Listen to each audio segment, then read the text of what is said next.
always the hard part of a bear market is retaining conviction, maintaining perspective, and continuing to build as if, with a mind for being ready for the next bull market. Building happens in the bear markets because that's when you have time.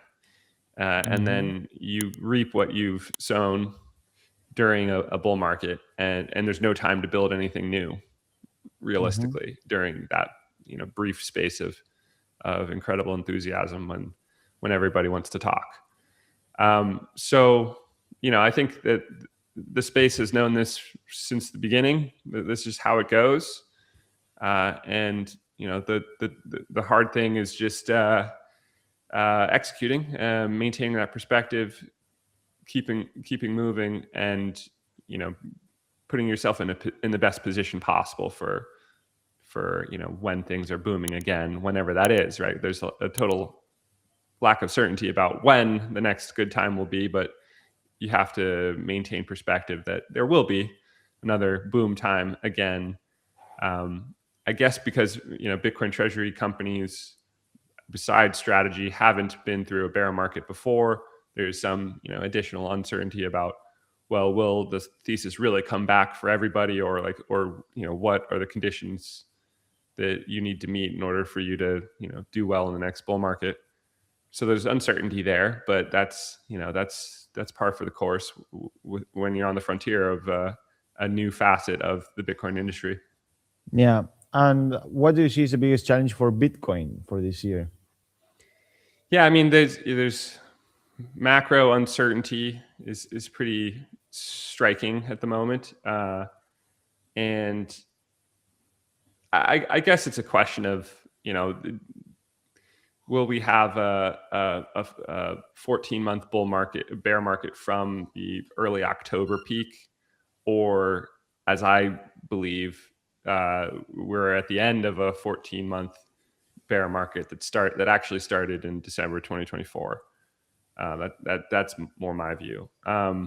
So if that's the just organic digestion process that happens for Bitcoin, after every bull market, you have a 14 or so month bear market. Yeah. Then the question is, like, when did that start and when does that end? And maybe that's the biggest driver of what matters for Bitcoin this year.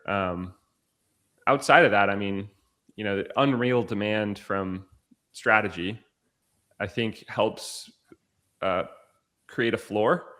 Just thinking about the kind of game theory of how, a week ago we saw that strategy had bought $1.5 billion worth of Bitcoin from the proceeds of mostly Stretch the prior week. That's just unreal. That's just so much demand for these fixed income products that they were able to, ingest $1.5 billion of capital, turn around and buy 22,000 Bitcoin. And that was one entity in 1 week. And it made me feel FOMO, right? Like it made me feel like I don't have enough Bitcoin. The price is going to start shooting up here because of the scale of this bid. And I think that has an effect on everybody, right? Like it starts to shift your psychology away from it's going lower, which is how everybody feels in a bear market, to I don't have enough, to maybe I have FOMO, maybe the bottom's in because of the scale of this bid. So I think that has an impact. It's just a matter of time. Like, is the bottom already in? Is the bottom 3 months away? We'll see.